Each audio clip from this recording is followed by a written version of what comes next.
Screen को लेकर कई मौक़ों पे बात हुई है। स्क्रीन मतलब आप कह सकते हैं कि स्मार्टफ़ोन, स्क्रीन मतलब कह सकते हैं आप लैपटॉप, डेस्कटॉप, स्क्रीन मतलब आप कह सकते हैं टीवी, स्क्रीन मतलब कह सकते हैं आप कहीं गेमिंग कर रहे हो तो बहुत सारी बातें हुई हैं, लेकिन आज का ये वीडियो उन तमाम बातों से ज़्यादा गंभीर है, क्योंकि 117 स्टडीज़ के हवाले से जो चीज़ें निकल के आई है उसको एक जगह एनालाइज करने की कोशिश की गई।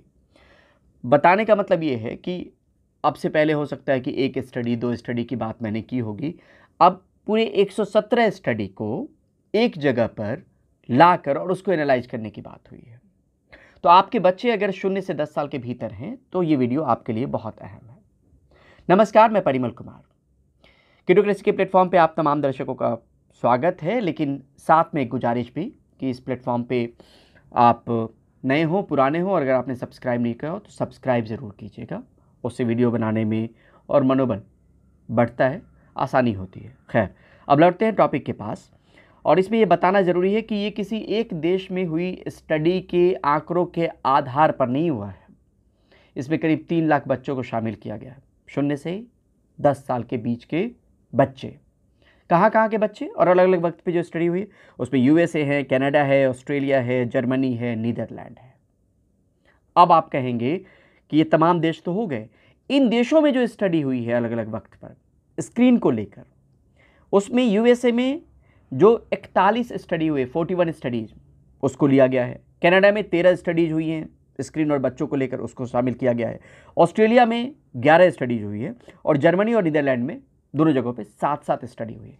इन सब स्टडीज़ को एक जगह पे लेकर तब एनालाइज करने की कोशिश की गई उसके आंकड़ों को लेकर, और ये आंकड़े जो है वो डराने वाले हैं।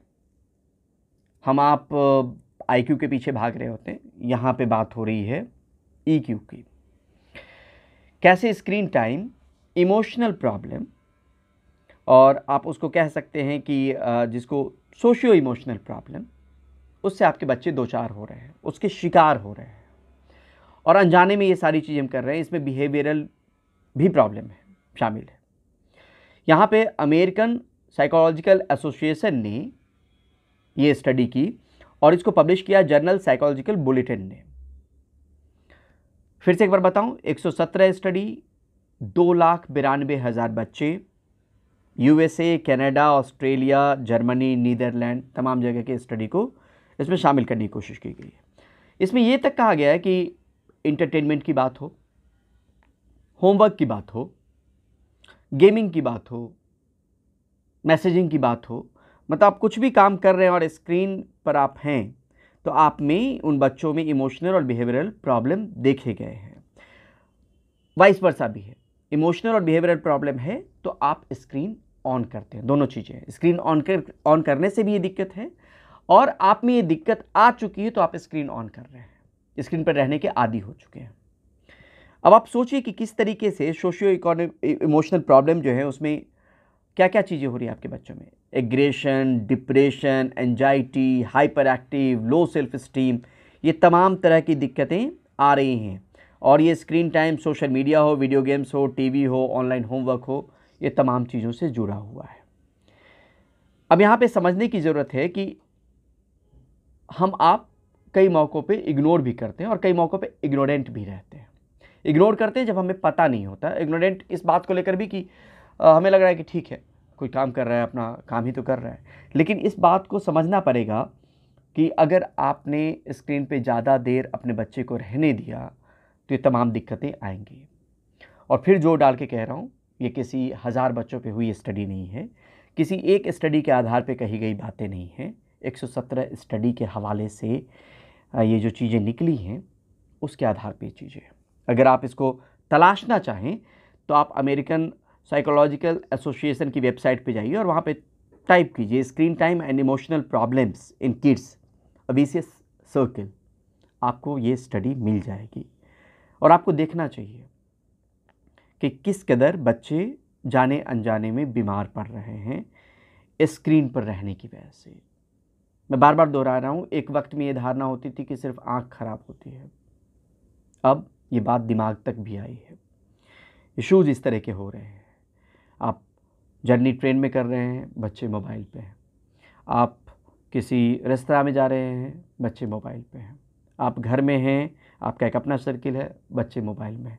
देना ज़रूरी है, ठीक है, आज उसको हम इग्नोर नहीं कर सकते, लेकिन उसकी एक पाबंदी हो, समय निर्धारित हो। उस आधार पे अगर आप देंगे, अति जो है ना वो सभी जगह गड़बड़ी वाला होता है, कुछ भी चीज़ है अति में। तो ये अति अगर हो रहा है तो ये दिक्कत है। अब अति को हम समझेंगे कैसे, क्या अति है?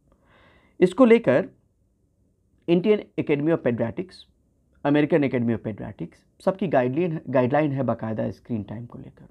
2 साल के बच्चों के लिए बिल्कुल नहीं स्क्रीन टाइम है। बिल्कुल नहीं कहने का मतलब कि डॉक्टर इस बात से भी परहेज़ कर रहे हैं कि किसी से स्क्रीन पे अगर आप बात करवा रहे हैं स्मार्टफ़ोन पे, तो बहुत हद तक परहेज़ कीजिए, थमाइए तो बिल्कुल नहीं।